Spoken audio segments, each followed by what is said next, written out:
Meus caros irmãos, a paz do Senhor. Como todos sabem, nós estamos vivendo um momento muito difícil no Brasil e no mundo. E devido às muitas restrições advindas do governo, tanto municipal, estadual e até mesmo federal, por decisão do nosso pastor presidente, nós não teremos neste domingo a nossa escola dominical presencial. Sabemos que isso é uma maneira de também evitar as aglomerações, como tem sido solicitado pelos nossos governantes, e também é muito bom para que nós cuidemos da nossa saúde e nos preservemos nesse momento de pandemia.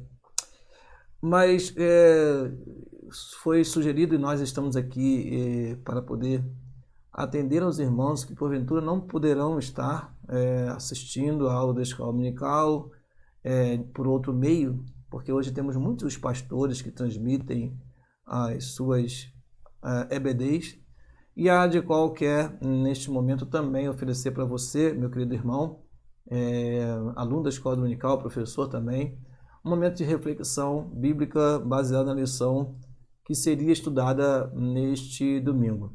E eu quero, sem mais delonga, em primeiro lugar, orar ao Senhor para pedir que Ele nos abençoe durante aqui o momento que nós estaremos falando desta lição que é de suma importância para a doutrina bíblica, que fala a respeito da cristologia. Vamos orar ao Senhor?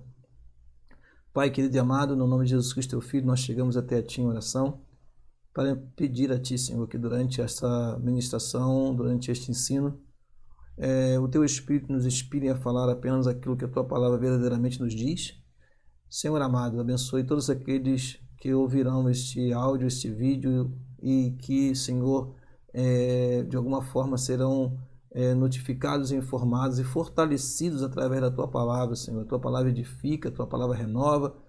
É importante, Senhor, que não nos afastemos dela, porque é por ela que nós somos iluminados, até mesmo para entender, Senhor, os momentos difíceis que nós passamos.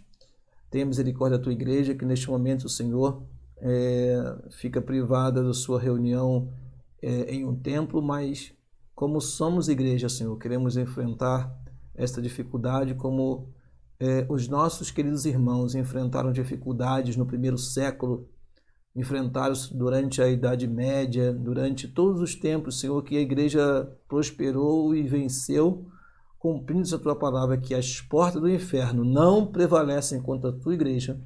Nós queremos aqui, Senhor, nos colocar como, Senhor, canal de bênção para os irmãos deste século, apresentando, Senhor, este conteúdo maravilhoso desta lição. Se conosco, nós pedimos a Tua inspiração, a Tua direção, em nome de Jesus Cristo, Teu amado e querido Filho. Amém e amém.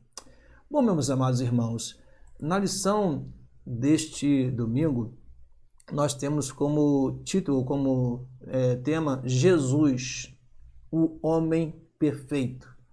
Eu acredito que você que acompanha a escola dominical tem acompanhado este primeiro trimestre de 2020, cujas lições têm falado sobre a raça humana, origem, queda e redenção. Já estudamos a lição que falou sobre Adão, o primeiro homem, a criação de Eva, a primeira mulher, a natureza do ser humano, os atributos do ser humano, a unidade da raça humana, a sexualidade humana, a queda do ser humano, o início da civilização humana, o primeiro projeto de globalismo. Depois estudamos sobre só o evangelho muda a cultura humana, e no domingo passado aprendemos sobre o homem do pecado, o anticristo, e neste domingo, a nossa lição versa sobre Jesus, o homem perfeito. Estamos encerrando assim esse primeiro trimestre, e no próximo domingo teremos a última lição, que tem como tema o novo homem em Jesus Cristo. Nesta lição de hoje, nós vamos abordar este assunto de suma importância, que tem um fundamento teológico muito interessante para todos nós que cremos no Senhor Jesus Cristo. Nosso objetivo, então, o objetivo dessa lição é clarificar que o Senhor Jesus Cristo é igual ao Pai e semelhante a nós, ou seja, divino e humano.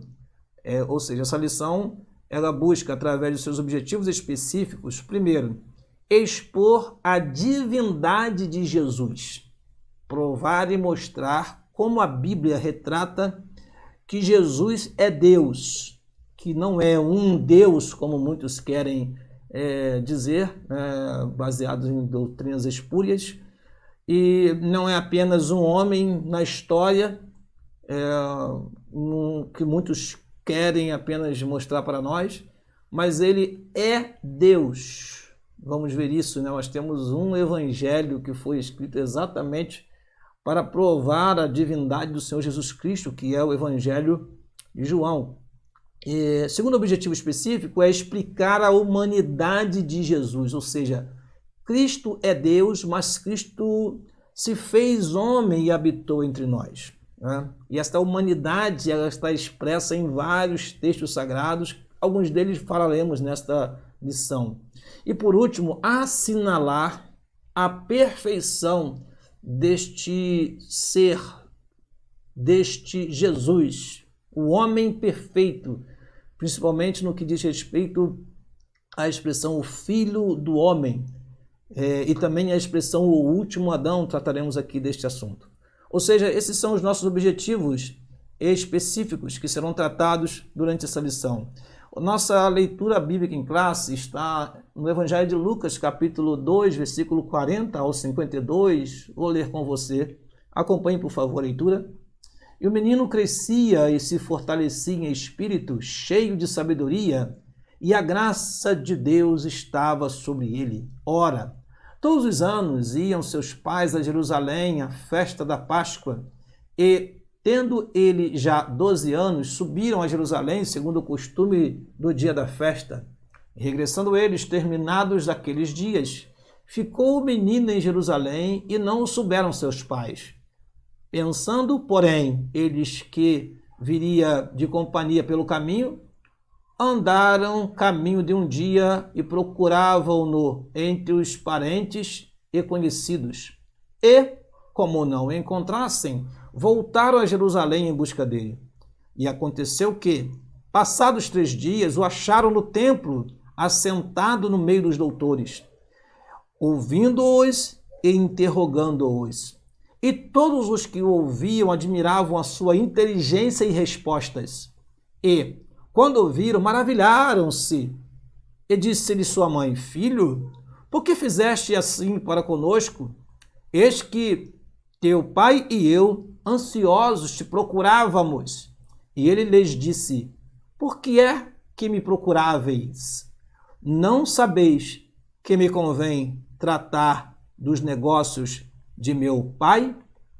E eles não compreenderam as palavras que lhes dizia.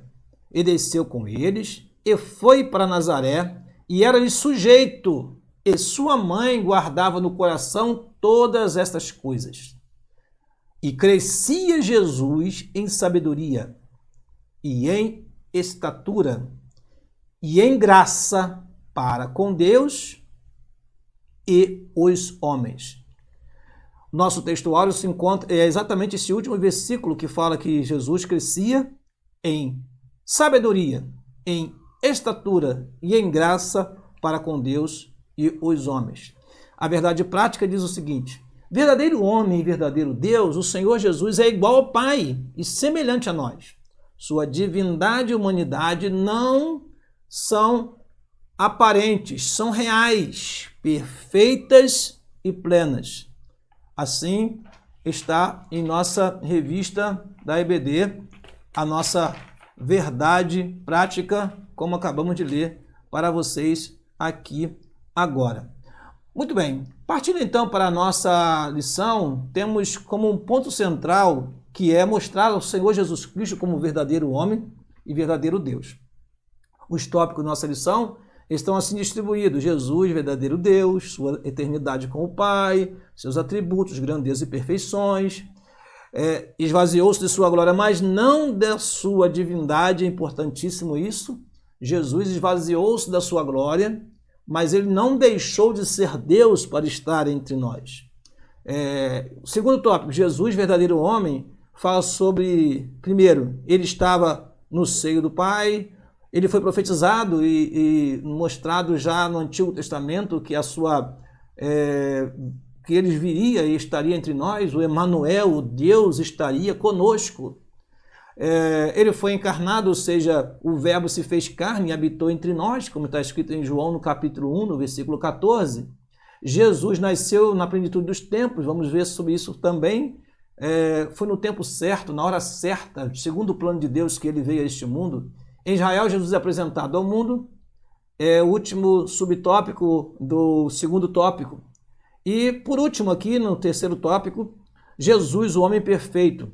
E aí trataremos da humanidade de Jesus, Jesus, o último Adão, e a perfeição tanto espiritual e moral do nosso querido e amado Salvador Jesus Cristo. Então, na introdução da nossa lição, diz assim a nossa introdução, de forma resumida: enfocaremos sobre a encarnação do Filho de Deus como o Filho do Homem. Jesus é chamado na Bíblia de Filho de Deus, ou seja, tendo a mesma essência de Deus, e ele também é chamado de Filho do Homem. Filho do Homem, aqui a palavra filho no hebraico tem sempre o sentido de relação e participação.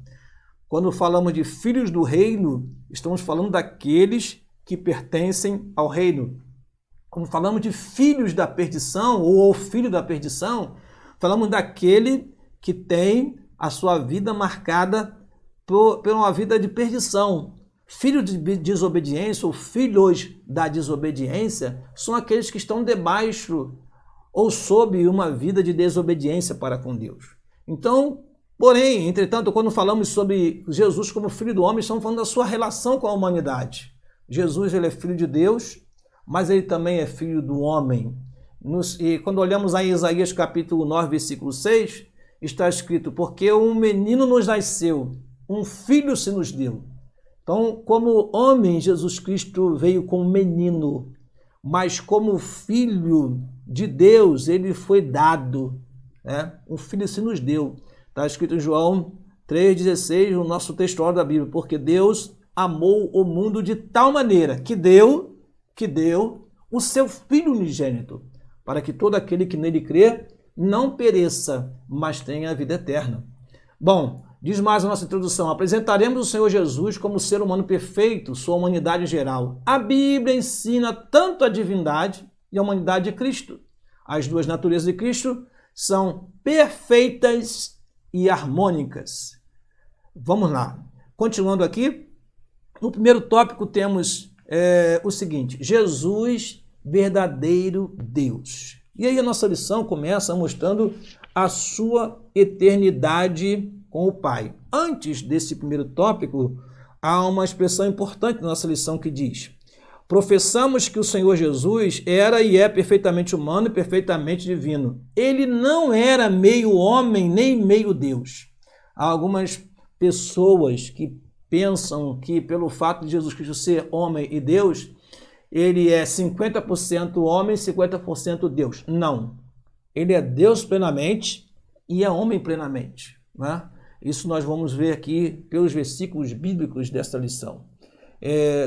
Neste tópico, focaremos então a sua divindade. Primeiro, a sua eternidade com o Pai. Jesus era e é perfeitamente humano e divino. Uma das palavras do Senhor Jesus Cristo que mais causou indignação quando esteve aqui entre aqueles que não criam nele como um ser divino, é o que está registrado lá em João, no capítulo 8, no versículo 58, que diz assim: disse-lhe Jesus: em verdade vos digo que antes que Abraão existisse, eu sou. Ou seja, Jesus Cristo, ele preexistia antes da sua encarnação. Jesus Cristo tem a mesma essência de Deus, por isso ele é eterno. Eterno. É um dos atributos divinos que o próprio Senhor Jesus Cristo tem. E há um versículo que ele não está na nossa lição, mas que resume de forma muito prática esta divindade do Senhor Jesus Cristo. Lá na carta que o apóstolo São Paulo escreveu aos Colossenses, no capítulo 2, versículo 9 diz assim: porque nele habita corporalmente toda a plenitude da divindade. Isso quer dizer que ele é Deus de forma plena.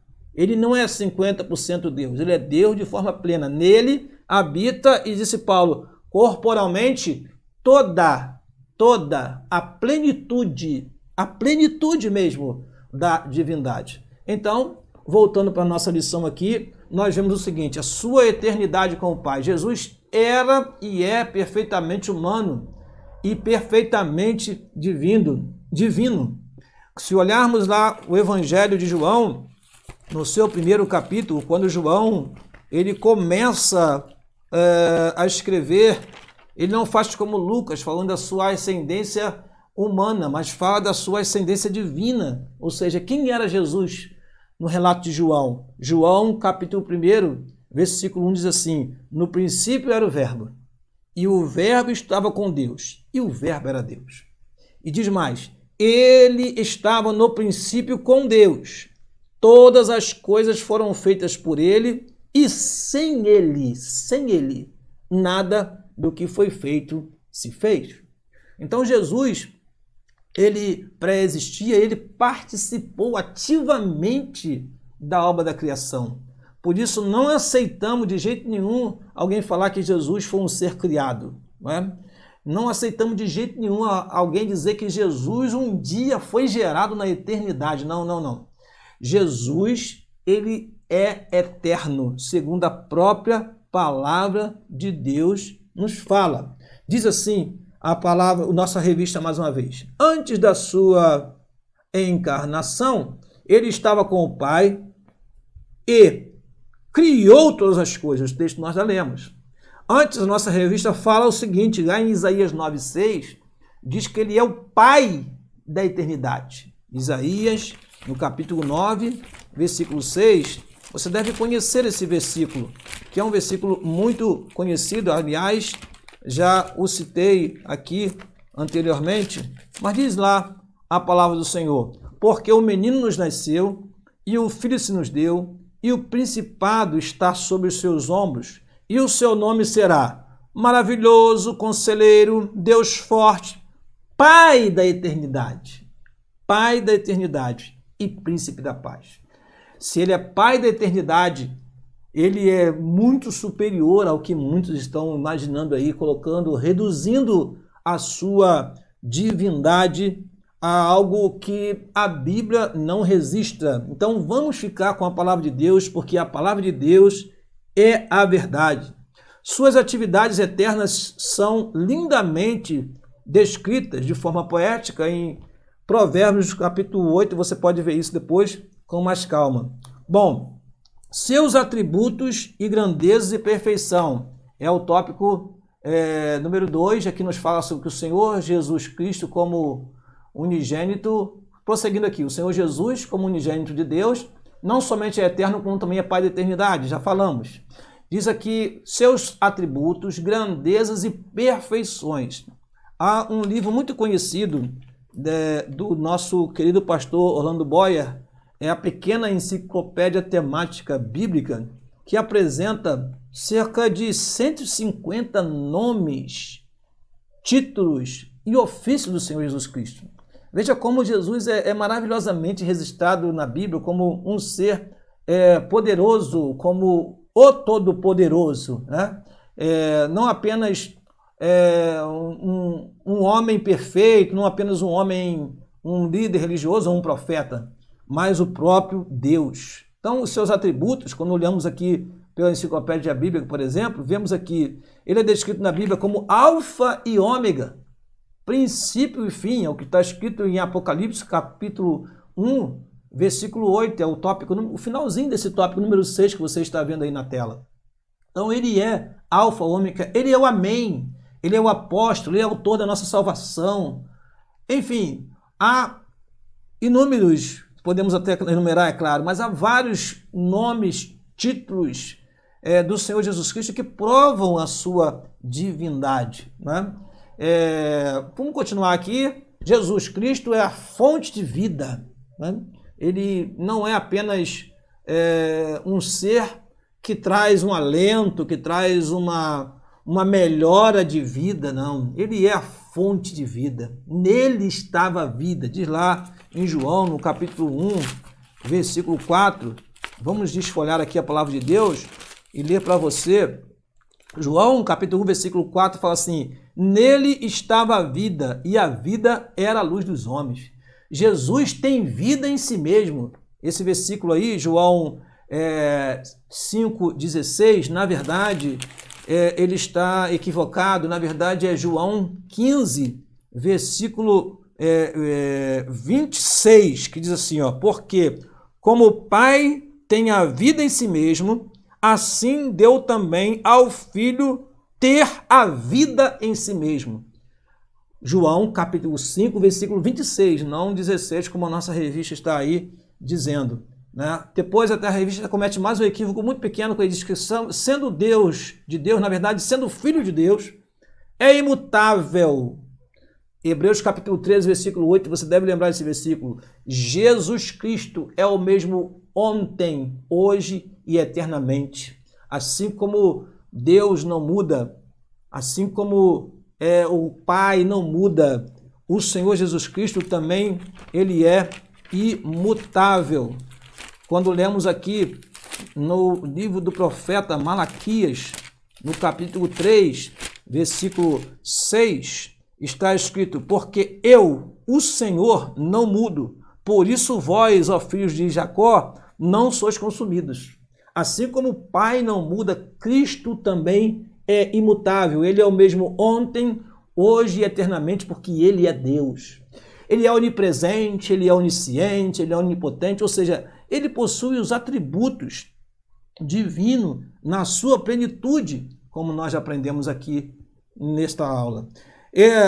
O tópico número 3 deste primeiro tópico, né, o subtópico número 3, fala sobre o seu esvaziamento da sua glória, mas não da sua divindade. Quando da sua encarnação, no ventre puro e virginal de Maria, o Filho de Deus não se esvaziou da sua divindade, mas da sua glória. É interessante notar também que quando ele ora lá em João, no capítulo 17, isso a nossa revista fala brilhantemente, ele ora apenas para que tenha a sua glória restituída. João, no capítulo 17, no versículo de número 5, diz assim: e agora glorifica-me tu, ó Pai, junto de ti mesmo, com aquela glória que tinha contigo antes que o mundo existisse. Então, quando Jesus ele se faz carne e habita entre nós, como relatado brilhantemente lá em Filipenses, no capítulo 2, eu posso ler esse texto para você, talvez alguns não conheçam, mas está escrito lá, no versículo 5 e diante: de sorte que haja em vós o mesmo sentimento que houve também em Cristo Jesus, que sendo em forma de Deus, não teve por usurpação ser igual a Deus, mas aniquilou-se a si mesmo, tomando a forma de servo, fazendo-se semelhante aos homens, e achado na forma de homem, humilhou-se a si mesmo, sendo obediente até a morte, e morte de cruz. E aí diz o texto, a parte do texto que fala da sua exaltação novamente, ou seja, o retorno dele à glória que tinha antes do seu esvaziamento. E diz assim o versículo 9: pelo que Deus o exaltou soberanamente, e lhe deu o nome que é sobre todo nome, para que ao nome de Jesus se dobre todo o joelho dos que estão nos céus e na terra e debaixo da terra. Por isso que comumente nós dizemos que aquele Salmo de número 24, ele fala exatamente do retorno do Senhor Jesus Cristo para a sua glória. Eu vou ler para você aqui o Salmo de número 24, ele registra o seguinte: Salmo de número 24, versículo de número 7 em diante, para ser mais preciso. Levantai, ó portas, as vossas cabeças, levantai-vos, ó entradas eternas, e entrará o Rei da Glória. Quem é este o Rei da Glória? O Senhor forte e poderoso, o Senhor poderoso na guerra. Levantai, ó portas, as vossas cabeças, levantai-vos, ó entradas eternas, e entrará o Rei da Glória. Quem é este Rei da Glória? O Senhor dos exércitos. Ele é o Rei da Glória. Então Jesus teve a sua glória de volta quando cumpriu a sua missão aqui na terra. Ele é o Deus Todo-Poderoso que esvaziou-se para poder morrer por nós, se entregar por nós. É interessante lembrarmos aos irmãos que quando se fala do Senhor Jesus Cristo e da sua glória ou da sua humanidade, sua divindade, há muitas teorias, né, que foram durante o tempo levantadas questionando a sua divindade e a sua humanidade. Eu tenho algumas aqui, eu quero ler para você rapidamente. Havia, por exemplo, e ainda persiste nestes tempos, o arianismo, né? O que o arianismo? Considerava Cristo como o mais elevado dos seres criados, enquanto negava a sua divindade e interpretava erroneamente a sua humildade temporária e voluntária. Havia também um pensamento chamado ebionismo, que negava a natureza divina de Cristo, considerando um simples homem. Havia também o serentianismo, que pregava não haver as duas naturezas de Cristo, senão a partir do seu batismo, estabelecendo-se assim a sua divindade. E outros aqui, eu vou citar mais dois, o apolinarianismo, que negava a união das duas naturezas, humana e divina. Negavam que Cristo tivesse alma humana e que a natureza divina tomava a natureza humana de Cristo. E por último aqui, o nestorianismo negava a união verdadeira das duas naturezas de Cristo, fazendo dele duas pessoas distintas. Ou seja, com o passar do tempo, com as discussões que haviam, e até mesmo os concílios se levantaram para resolver essas questões, muitos pensamentos a respeito da natureza e da divindade de Cristo surgiram, mas nós, pela palavra de Deus, entendemos que ele é verdadeiro Deus e verdadeiro homem, e um homem perfeito, como diz a nossa lição de hoje. Continuando aqui, meus amados queridos irmãos, a nossa lição, temos então uma síntese desse primeiro tópico. As Escrituras revelam que o Senhor Jesus era e é perfeitamente humano e perfeitamente divino. O tópico número 2 fala de Jesus Cristo como verdadeiro homem. E aí a nossa lição fala o seguinte: Jesus estava no seio do Pai. Antes da sua encarnação, o Senhor Jesus achava-se no seio do Pai. Isso é o que diz João, capítulo 1, versículo 12, ou seja, estava com o Pai. Já falamos aqui que o Verbo estava com Deus. E é o que diz João, capítulo 1, versículo 1 a 3. Nós já lemos esse texto e aí está também na tela. Ele é o Verbo de Deus. Todas as coisas vieram a existir por intermédio dele. E sem ele, nada do que foi feito se fez. Bom, este Jesus, ele não surgiu do nada na história, né? Ele foi profetizado no Antigo Testamento. Ele foi várias vezes sinalizado, né, durante a revelação bíblica do Antigo Testamento. Foi sinalizado várias vezes a sua vinda, o seu nascimento. A começar pelo que nós chamamos do o proto-evangelho. Lá em Gênesis, no capítulo 3, versículo 15, temos lá uma promessa que se cumpriria na pessoa de Jesus Cristo. E porém, inimizade entre ti e a mulher, e entre a tua semente e a sua semente, e esta te ferirá a cabeça, e tu lhe ferirás o calcanhar. Ou seja, a semente da mulher, ou o descendente da mulher, que pisaria, que esmagaria a cabeça da serpente, não é outra pessoa a não ser o nosso Senhor Jesus Cristo. Se olharmos, por exemplo, Deuteronômio, no capítulo 18, no versículo 15, vamos encontrar também uma promessa de um profeta que havia de vir, e este profeta é o Senhor Jesus Cristo. Deuteronômio 18, 15 diz assim: o Senhor teu Deus te despertará um profeta no meio de ti, de teus irmãos, como eu, a ele ouvireis. Ou seja, se percorrermos o Antigo Testamento, vamos ver muitas alusões à vinda do nosso amado Salvador Jesus Cristo. Então, ele foi, ou sua vinda foi profetizada no Antigo Testamento, desde o Gênesis até o livro do profeta Malaquias. Ele está presente. Nossa lição chega a citar aqui, por exemplo, alguns que chamamos Jesus Cristo durante toda a Bíblia. Eu acredito que muitos pregadores conhecem, sabem disso, né? Nós ouvimos muitas vezes em nossas pregações, nas nossas preleções, que Jesus Cristo está revelado em toda a Bíblia, do Gênesis ao Apocalipse, ele é a pessoa principal. Eu vou citar aqui, por exemplo, o Antigo Testamento. Em Gênesis, ele é o descendente da mulher, segundo Gênesis 3,15. Em Êxodo, o Cordeiro Pascual. Em Levítico, o sacrifício pelo pecado. Em Números, a rocha ferida. Em Deuteronômio, ele é o profeta que havia de vir, acabei de ler aqui agora. Em Josué, o príncipe dos exércitos do Senhor. Em Juízes, no livro de Juízes, ele é o nosso libertador. Ruth, o remidor divino. Em 1 e 2 Samuel, ele é o rei esperado. Em 1 e 2 Reis, o rei prometido. Em 1 e 2 Crônicas, o descendente de Davi. Em Esdras, o ensinador divino. Em Neemias, o edificador. Em Esther, a providência divina. Em Jó, o redentor que vive. Em Salmos, nosso socorro e alegria. Provérbios, a sabedoria de Deus. Lá em Provérbios capítulo 8, revela exatamente dizendo que quando o Senhor criou todas as coisas, lá estava a sabedoria de Deus. E ela é tão personificada ali que nós entendemos que essa sabedoria de Deus, a lição já falou sobre isso, é o Senhor Jesus Cristo. Provérbios capítulo 8, começa logo assim: o Senhor me possuiu no princípio dos seus caminhos e antes de suas obras mais antigas. Desde a eternidade fui ungida, desde o princípio, antes do começo da terra. E prossegue o texto.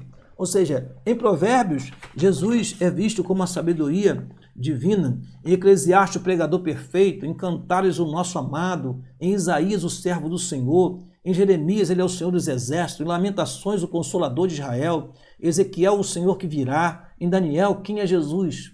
É o quarto homem da fornalha, mas ele também pode ser aquela pedra sem mão que cai na base daquela grande estátua e ali se torna um montão, ou seja, ele é a pedra que vai se estabelecer na terra, a pedra angular, a pedra de esquina, como nós conhecemos no Novo Testamento, e que vai reinar sobre tudo e sobre todo no reino milenar. Nós cremos nisso, a palavra de Deus resiste a isso.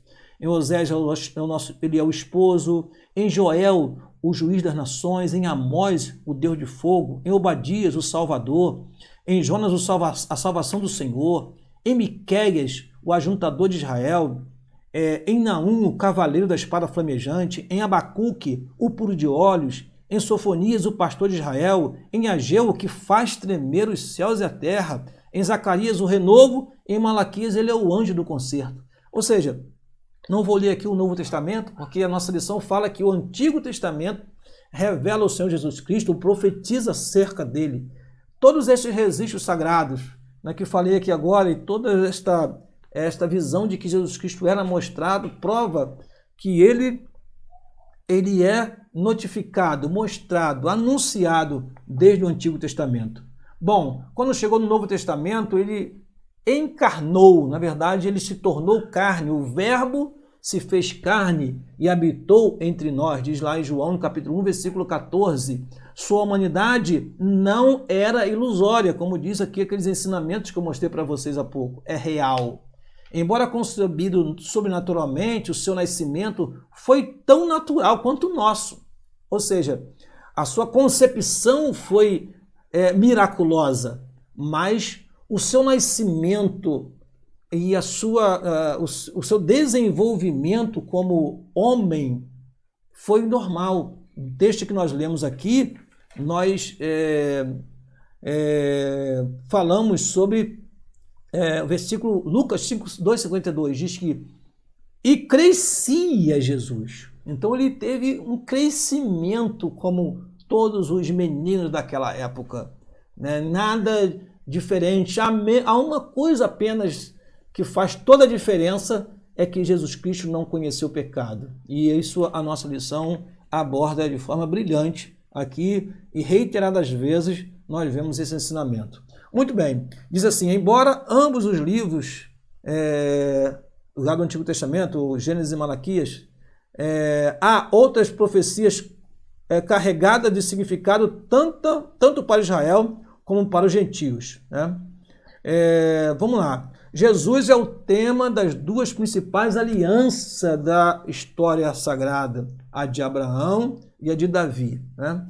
Ou seja, além de ser profetizado, ele faz parte das profecias, das principais alianças bíblicas do Antigo Testamento, né? A Bíblia diz sobre Abraão que Abraão, em ti serão benditas todas as famílias da terra. Essa promessa cumpre-se na pessoa do Senhor Jesus Cristo. Sobre Davi, diz lá que o reino de Davi seria eterno. E a Bíblia diz que quando Jesus nasceu, foi dito que e reinará eternamente na casa de Jacó, e o seu reinado não terá fim. Encarnado no Novo Testamento, então, Jesus Cristo veio no momento certo, na hora certa. Diz assim a nossa revista: a humanidade de Jesus era perfeita, em nada diferia da nossa, exceto quanto ao pecado. Esta é a grande distinção entre a pessoa de Jesus Cristo como homem e nós, seres humanos, que já nascemos com uma coisa chamada natureza pecaminosa. Jesus Cristo não conheceu nem o pecado original, nem o pecado cometido.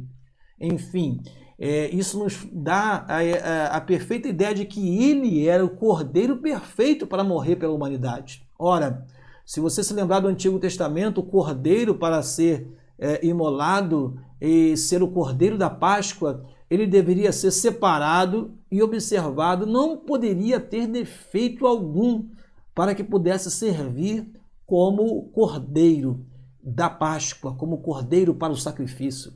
E aí, com João 1,29, quando Jesus surge, diz João assim, João Batista: eis aí o Cordeiro de Deus que tira o pecado do mundo. Foi por isso que ele nasceu de forma sobrenatural. Foi por isso que ele não conheceu o pecado, para que morresse por nós e nos desse a poderosa salvação.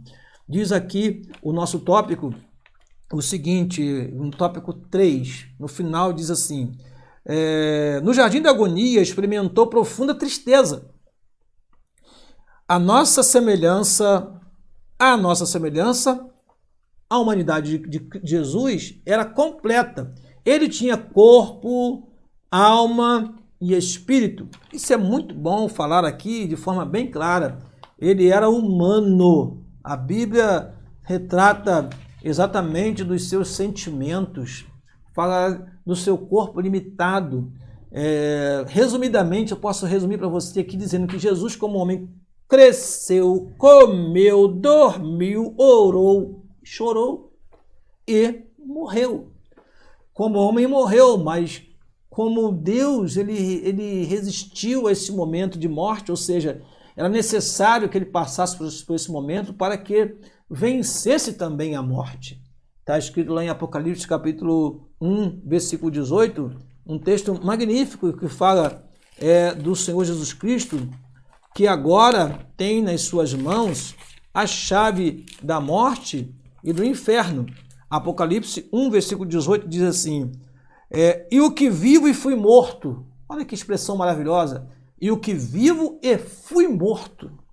Mas eis aqui estou vivo para todo sempre. Amém. E tenho as chaves da morte e do inferno. Eu vou prosseguir aqui com a nossa lição, porque se nós entrarmos por caminhos, nós acabamos falando de coisas além, e são profundas sim, mas que nós precisamos nos precaver para ficar dentro da lição deste domingo. Bom, então, Jesus Cristo, ele era aqui na terra homem e Deus. Ele é homem e Deus. A sua humanidade pode ser entendida pelo que já resumi para você aqui. Ele cresceu, ele comeu, ele se cansou, ele dormiu, né? Podemos observar também que ele teve um desenvolvimento humano como todos os outros tiveram. Ele tinha uma aparência humana como os outros tinham. Quando a mulher samaritana olhou para ele e disse assim, João capítulo 4, versículo 9, vejo que és judeu. Como sendo tu, quando sendo tu judeu, pedes de beber a mim, que sou mulher samaritana, e depois que ela disse, vejo que és profeta. Ou seja, Jesus em tudo se parecia com o homem, porque ele era e é homem. Neste caso, hoje ele está em um corpo glorificado. Muitos até perguntam isso, mas Cristo está entronizado em um corpo glorificado com a sua glória novamente que tinha antes de ter vindo aqui a essa terra. Ele, como homem, ele tinha a formação completa de um homem: corpo, alma e espírito. Está na Bíblia muito claro isso. Em Mateus 26, versículo 12, nós vemos lá o seguinte: Mateus 26, no versículo 12. Vamos ler esse texto para fechar esta parte. Mateus 26, 12 nos diz: Ora, derramando ela este unguento sobre o meu corpo, ou seja, ele tinha corpo como nós temos. Mateus 26 também, no versículo 38, diz assim: Então disse-lhe, a minha alma está cheia de tristeza até a morte. Ou seja, tinha corpo, ele tinha também alma. E agora, quando olhamos Lucas, versículo 23, versículo 46, Lucas 23, 46, nós vamos ver a seguinte expressão: Exclamando Jesus com grande voz, disse: Pai, nas tuas mãos entrego o meu espírito. Então, corpo, alma e espírito é a constituição completa do homem, é a tricotomia do homem. Jesus Cristo era completamente homem. Concluindo, afirmamos que a humanidade de Jesus era perfeita, em nada diferia da nossa, exceto quanto ao pecado. E aí diz a nossa lição: ele não estava sujeito quer ao pecado original, quer ao experimental. Terminando aqui, nós ainda temos mais 2 subtópicos que falam sobre Jesus nasceu na plenitude dos tempos, que fala exatamente do momento exato, né, em que Jesus nasceu. Plenitude dos tempos aqui significa no momento certo, na ocasião propícia. E se nós observarmos a nossa lição, ela fala exatamente disso, né? Jesus nasceu numa época em que 3 culturas principalmente colaboraram muito para isso. Primeiro, Israel disseminando sinagogas, espalhando o ensino de um só Deus. Havia também um relaxamento da religião naquele tempo. Os fariseus, os saduceus, os religiosos da época estavam desacreditados. E naquele momento de descrédito, surge Jesus Cristo. Quando ele termina o seu primeiro discurso, ele já faz uma grande diferença. Quando alguém diz, olha, esse aí fala diferente, ele fala como tendo autoridade. Então, em termos espirituais, Jesus Cristo veio no momento certo. Também em relação à língua, a Grécia havia contribuído disseminando o grego koiné por todo o seu domínio, e havia uma facilidade de comunicação. Isso fez com que o evangelho se expandisse rapidamente naquela época. Também Roma colaborou e muito com a abertura de estradas, com o governo centralizado, com as suas leis, né? Então, para que Jesus fosse crucificado, para que ele fosse condenado, tudo isso cooperou, né? Ele veio no momento certo, na hora certa, nem antes nem depois, porque as coisas de Deus se cumprem no momento certo. Mais um tópico nesse item número 2, nós temos Jesus Cristo, ele é apresentado ao mundo, filho de Deus, que segundo a carne é também filho de Davi e de Abraão, nasceu em Israel, sob a lei de Moisés e de Roma. Prosseguindo aqui para o nosso terceiro tópico, antes temos um resumo, né? Jesus Cristo no seio do Pai, estava no seio do Pai, perdão, sua vinda ao mundo foi profetizada no Antigo Testamento e cumprida no Novo.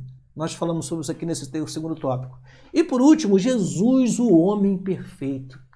Aí, mais uma vez, nós temos a nossa lição falando sobre a humanidade de Jesus, dizendo o seguinte: afinal, o Senhor Jesus Cristo era ou não era um ser humano semelhante a nós? Sim, era semelhante a nós e melhor que nós. Pois não estava sujeito, e mais uma vez a revista vai repetir, ao pecado original e ao pecado experimental, ou seja, ao pecado por natureza e ao pecado cometido. Ele não cometeu pecado, disse Pedro, o qual não houve engano na sua boca, não se achou nenhuma palavra pecaminosa, nenhuma palavra ofensiva, nenhum ato que poderia ser reprovado, porque ele é o homem e foi o homem perfeito. Diz a nossa lição mais ainda, em momento algum ele usou a sua divindade para suprir suas carências humanas. Isso é muito importante, meus queridos irmãos. Porque se nós olharmos o exemplo da cruz, quando Jesus estava na cruz, ele teve sede. Olha, ele é o Todo-Poderoso, ele tem todo o poder. Ele não precisava do homem, literalmente falando, mas ele teve sede, né? E ali alguém foi lhe dar algo para beber. Quando ele estava na cruz ainda, alguém disse para ele, olha, tu não és o Filho de Deus? Livrem esses que estão ao seu lado, livra-te a ti também. Ou seja, como todo-poderoso, ele podia usar o seu poder para se livrar desses momentos, mas ele não fez isso, porque isso seria utilizar o poder que ele tinha para satisfazer a desejos próprios e momentâneos. E isso Jesus nunca fez. Todos os milagres de Jesus, diz a nossa lição, todo milagre que ele realizou foi a favor daqueles que sofriam, foi para atender às necessidades, não foi para atender a sua própria emoção ou momento, como por exemplo, quando foi tentado, quando o Satanás, o adversário, lhe disse, se tu és o Filho de Deus, mande que essas pedras se transformem em pães. Ele poderia fazer? Poderia, mas não fez porque não ia se submeter a Satanás, e ele ainda usou a palavra para repreender o inimigo, dizendo, olha, nem só de pão viverá o homem, mas de toda a palavra que sai da boca de Deus. Eu não estou no momento de me alimentar, Satanás. Eu estou em um momento de jejum. Tá? Se tu és o Filho de Deus, lança-te aqui abaixo, porque está escrito que dará aos teus anjos, dará ordem a seu respeito para te guardar em todos os seus caminhos. Ou seja, eu vou usar agora, porque eu sou o Filho de Deus, eu tenho os anjos a meu favor, eu vou mostrar que os anjos estão me atendendo. Não, ele não usou. Ele, quando se fizesse isso, ele estava tentando ao Senhor Deus e aí estaria pecando contra Deus. Enfim, em momento algum ele usou dos seus poderes, ou do seu poder, podemos dizer assim, para atender a sua própria ansiedade momentânea, né? Mas usou do poder que tinha para repreender as enfermidades, para acalmar o mar, para livrar as pessoas dos seus sofrimentos, para trazer de volta vidas que haviam partido, né? Enfim, ele usou o seu poder para glorificar a Deus. Isso é de suma importância. E aqui, prosseguindo o nosso tópico, fala sobre Jesus como o último Adão. O primeiro Adão fracassou no Éden e o último Adão triunfou no deserto e no Calvário. É importantíssima essa expressão bíblica e eu vou ler aqui o que diz a nossa revista e depois vou tentar dar uma explicação melhor para os irmãos. Diz assim, o primeiro Adão fracassou no Éden, o último triunfou no deserto e no Calvário. Embora divino, Jesus não era menos humano que Adão. Na plenitude da sua humanidade, venceu todas as tentações por nós, para que nele fôssemos vivificados.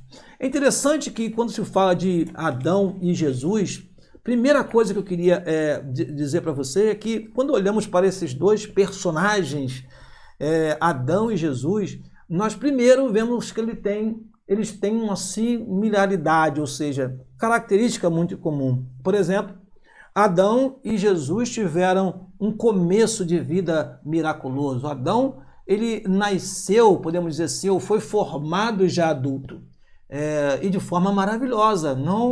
Adão não teve pai terreno. Jesus Cristo também não teve pai terreno, porque ele nasceu por obra do Espírito Santo. Então, ambos nascimentos, ou ambas formações, podemos dizer assim, porque Adão, na verdade, ele não nasceu do homem, ele foi gerado diretamente de Deus, foram miraculosos. Segunda coisa, todos dois foram feitos perfeitos, inocentes e santos. Adão foi feito perfeito, Jesus também, inocente e santo. Porém, aí nós começamos a entender uma distinção. Adão fracassou na sua missão porque desobedeceu a Deus, mas Jesus Cristo não. Ele foi obediente até a morte e morte de cruz.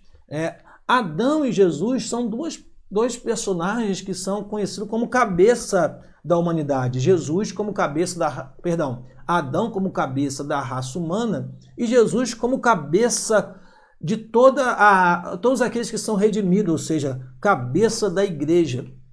Uma vez que Cristo morreu por todos, né, nunca haverá a necessidade de qualquer outro, portanto, ele é o último Adão. Quando se fala de último Adão, significa o seguinte: Deus jamais usará ou mandará alguém para ser cabeça da humanidade ou para resgatar a humanidade. Por causa de quê? Porque ele mandou Jesus, Jesus cumpriu a sua missão e por causa disso ele é o último Adão. Por causa disso ele é o homem perfeito que cumpriu a sua missão, a missão que Adão fracassou porque foi desobediente.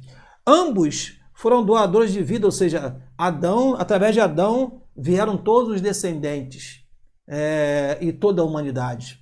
Através de Cristo vem a vida, mas a vida eterna, a vida com Deus, né? Diz 1 João, chega a dizer que 1 João capítulo 5, versículo 12 diz: quem tem um filho tem a vida, e quem não tem o filho não tem a vida. Os dois, ambos, foram governantes, né? Adão foi um governante que deu o nome aos animais, recebeu o domínio, porém, quando pecou e desobedeceu, ele perdeu todo esse domínio. Mas Jesus Cristo não. Jesus Cristo é aquele que tem em suas mãos todo o poder, diz: é-me dado todo o poder nos céus e na terra. E, por último aqui, para nós encerrarmos, né? Jesus Cristo foi obediente até a morte de cruz, enquanto que Adão não foi obediente e a morte... Olha que interessante. Por causa de Adão, a morte chegou a todos os homens, mas através de Jesus Cristo veio a possibilidade desse homem ser resgatado da morte. E aí diz a Bíblia, o salário do pecado é a morte. Ou seja, como Adão veio o pecado, né, e com Jesus Cristo, porém, veio a vida. Mas o dom gratuito de Deus é a vida eterna por Jesus Cristo, nosso Senhor. Então Jesus é o último Adão, porque nele se encerrou um ciclo. Nele se encerrou um ciclo de pessoas que morriam e não traziam para a humanidade uma nova vida, uma nova esperança. Mas, através de Jesus Cristo, o homem perfeito, nós temos o resgate da nossa alma. Quando olhamos para o Senhor Jesus, diz a nossa revista, concluímos que a humanidade não foi um fracasso, porque apenas nele somos plenamente redimidos. Então, Jesus Cristo, o último Adão, como está escrito lá em 1 Coríntios, no capítulo 15, e é importante citar isso porque isso mostra que ele foi perfeito e Deus jamais precisará mandar um outro Adão, ou seja, um outro representante, alguém que traga a sua imagem e semelhança para que os homens possam nele confiar, né? Por isso, aqui em 1 Coríntios capítulo 15, versículo 45, por exemplo, fala assim: assim está escrito, o primeiro homem Adão foi feito em alma vivente, e o último Adão em espírito vivificante. Né? E depois o texto vai falar sobre o segundo homem, veja só, mas não é primeiro o espiritual, senão o animal, depois o espiritual. O primeiro homem da terra é terreno, o segundo homem, o Senhor, é do céu. Então nós confiamos em um Jesus que ele é o último Adão, ou seja, aquele que foi enviado por Deus para fazer algo que Adão não fez, ser fiel até a morte, ser obediente até o final. Claro que se Adão fosse obediente, ele não experimentaria a morte, é claro. Mas eu digo que Adão falhou, ele desobedeceu, e com essa desobediência veio a morte. Mas com Jesus Cristo, a sua obediência trouxe o resgate da condenação da morte. Através dele, a morte já não tem domínio sobre nós. Podemos louvar a Deus por isso. Ainda mais no momento em que o mundo teme tanto a morte, no momento em que a morte está apavorando as pessoas, no mundo por causa desta pandemia que está acontecendo, nós devemos confiar no nosso Deus, ainda que seja difícil, meus amados irmãos. É claro, ver ao nosso redor tantas vidas sendo literalmente dizimadas, destruídas, mas quando olhamos para a Bíblia Sagrada, em João no capítulo 5, versículo 12, 5:24, nós ficamos tranquilizados, diz a palavra do Senhor. Na verdade vos digo, que quem ouve minhas palavras e crê naquele que me enviou, tem a vida eterna e não entrará em condenação, mas passou da morte para a vida. Sabe por quê? Porque o último Adão, ele é celestial, ele é espiritual, ele trouxe para nós a esperança de uma vida celestial. Ele foi perfeito, ele cumpriu a lei, ele não pecou, ele não errou, ele não tropeçou, e aí nos deu a segurança da nossa salvação. A nossa revista prossegue falando que essa perfeição de Jesus é uma perfeição que é espiritual e é moral. Tanto no falar quanto no agir, Jesus era perfeito, nenhum dolo ou engano achava-se em seus lábios. Ele era perfeitíssimo em todas as coisas. Ele é o nosso excelso modelo a ser seguido, modelo a ser perseguido. Quem devemos imitar? Imitemos a Cristo, né? Andemos nos seus passos, trilhemos os seus caminhos, falemos como ele falava, tenhamos a mente de Cristo para que sejamos também literalmente chamados ou identificados com ele. Aliás, quando lá em Atos capítulo 11, versículo 26, os discípulos foram chamados pela primeira vez cristãos, é porque eles tinham uma aparência, eles andavam como Jesus, falavam como Jesus. Pedro tentou negar isso no dia em que ele foi perguntado, né? Mas alguém falou para Pedro assim: Pedro, a tua fala te denuncia que você andava com ele. Então, meus amados irmãos, quem anda com Jesus, quem vive com Jesus, a sua fala denuncia, porque ele é o nosso maior exemplo. Diz a nossa revista o seguinte: tanto no falar quanto no agir, ou seja, ele era perfeito, não houve engano na sua boca. E concluindo aqui a nossa aula, irmãos, eu quero já terminar.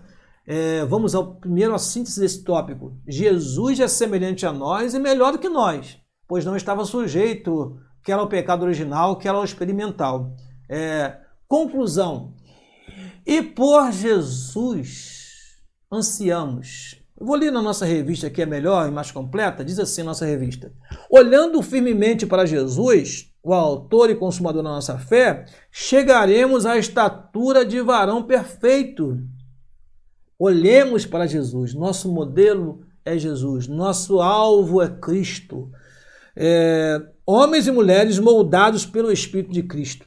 Ele é o nosso consumado exemplo em todas as coisas. Aí diz o texto que está aí nessa tela. E por ele ansiamos.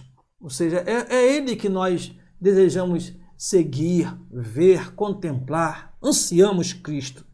Quando do arrebatamento da igreja, estaremos para sempre com o nosso amado Salvador Jesus Cristo, verdadeiro homem e verdadeiro Deus. Amém. Louvado seja o Cordeiro. E aí eu quero fechar esta lição maravilhosa com um texto que se encontra no livro de Filipenses, no capítulo 3, versículo 17 até o 21, que diz assim: sede também, meus irmãos, imitadores, sede também meus imitadores, irmãos, e tende cuidado, segundo o exemplo que tendes em nós, pelos que assim andam. Porque muitos há dos que muitas vezes vos disse, e agora também digo, chorando, que são inimigos da cruz de Cristo, cujo fim é a perdição e cujo Deus é o ventre e cuja glória é para a confusão deles, que só pensam nas coisas terrenas. Mas a nossa cidade está nos céus, donde esperamos o Salvador, o Senhor Jesus Cristo, que transformará o nosso corpo abatido para ser conforme o seu, glorioso, segundo o seu eficaz poder, de sujeitar também a si todas as coisas. Ou seja, o que nós ansiamos? Nós ansiamos estar com Cristo, nós ansiamos a nossa cidade que está nos céus.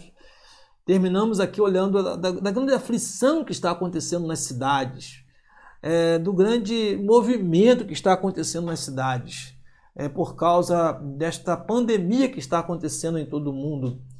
Mas eu quero fechar esta lição dizendo para os irmãos, amados irmãos queridos, por mais que a segurança não seja aquilo que nós esperamos, por mais que a medicina não tenha solução para os problemas que nós estamos enfrentando, por mais que o pavor esteja entrando nos nossos lares, ocupando nossa mente, nosso coração nesses últimos dias, nesses últimos meses, eu quero dizer para os irmãos que o nosso alvo é Cristo. E Ele tem preparado para nós uma cidade. Ele tem preparado para nós um lugar para nós estarmos para sempre com Ele. Além desse texto sagrado, nós podemos citar ainda o texto que está em 1 Tessalonicenses, no capítulo 4, que diz assim, o versículo de número 6, porque o mesmo Senhor descerá do céu com alarido, voz de arcanjo, com trombeta de Deus, e os que morreram em Cristo ressuscitarão primeiro. Depois nós, os que ficarmos vivos, seremos arrebatados juntamente com eles nas nuvens, a encontrar o Senhor nos ares. E assim estaremos sempre com o Senhor. E sabe o que Paulo diz no versículo seguinte? Portanto, consolai-vos uns aos outros com estas palavras. Eu quero terminar cumprindo aqui essa determinação de Paulo. Consolai-vos uns aos outros com uma palavra de esperança. O Cristo que nós servimos é o Cristo que falou e cumprirá.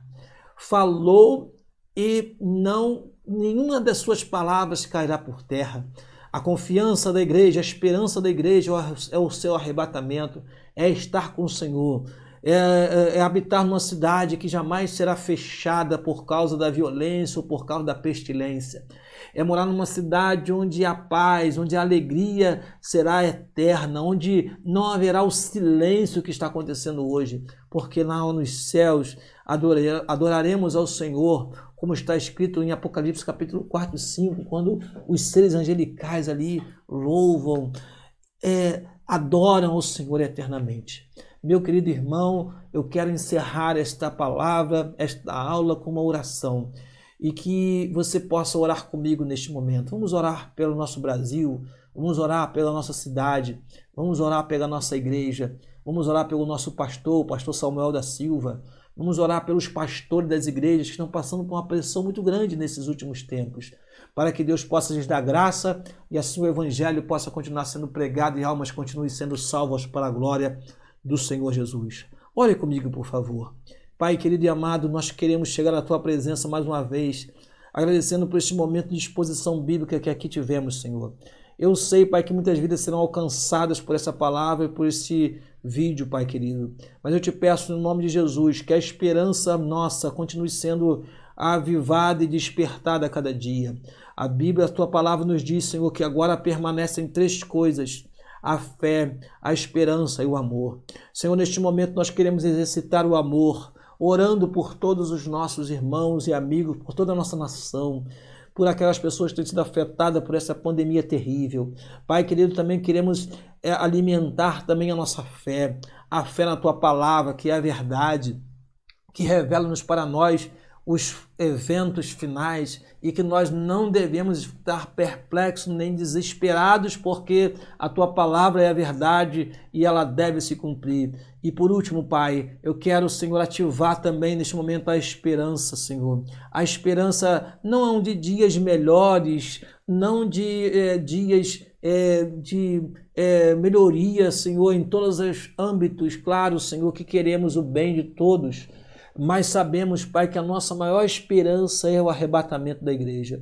Que não haja desespero, Senhor, entre aqueles que são os Teus filhos, Senhor. entre aqueles que estão, Senhor, esperando o momento maravilhoso do encontro contigo. É isso que nós esperamos, Pai.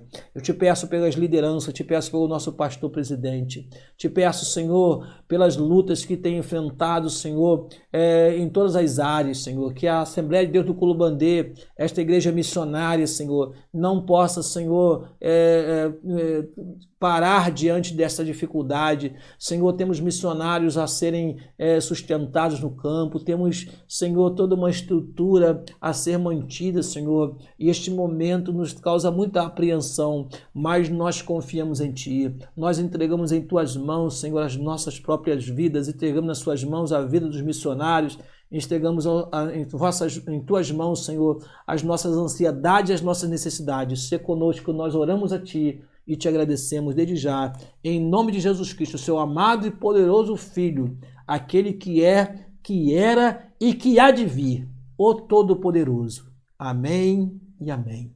Deus possa abençoar você, meu querido irmão, e Deus possa continuar nos sustentando neste momento tão difícil. Quero aproveitar e dizer a você que é importantíssimo nós também não nos esquecermos que a igreja precisa, mesmo à distância, da nossa colaboração, da nossa cooperação. Há muitos projetos missionários que não podem deixar de ser mantidos. Há toda uma estrutura que nós precisamos manter. E eu acredito que você, como contribuinte, deve pensar bem neste exato momento, porque o nosso momento de culto, a nossa reunião, sempre é marcada por um momento em que nós recolhemos as doações, seja ela de forma financeira, seja ela de forma, da forma que for, para o sustento da obra do Senhor. Então eu peço a você que mantenha a regularidade da sua contribuição da melhor maneira possível. Procure o seu pastor, procure o seu líder, entre em contato com ele, da forma como você pode fazer para manter os nossos projetos missionários que estão sustentando nossos queridos irmãos que estão fazendo um trabalho maravilhoso em outras nações. Então, mesmo à distância, mantenha contato com o seu pastor, mesmo à distância, mantenha contato com seus irmãos, meios sociais nos ajudam a isso, e coopere para que a obra do Senhor prossiga. Assim terminamos esta simples aula, que Deus possa te abençoar maravilhosamente. Aqui fica o seu amigo pastor Daniel Dutra, desejando a você que as bênçãos do Senhor estejam sobre a sua vida. Amém e amém.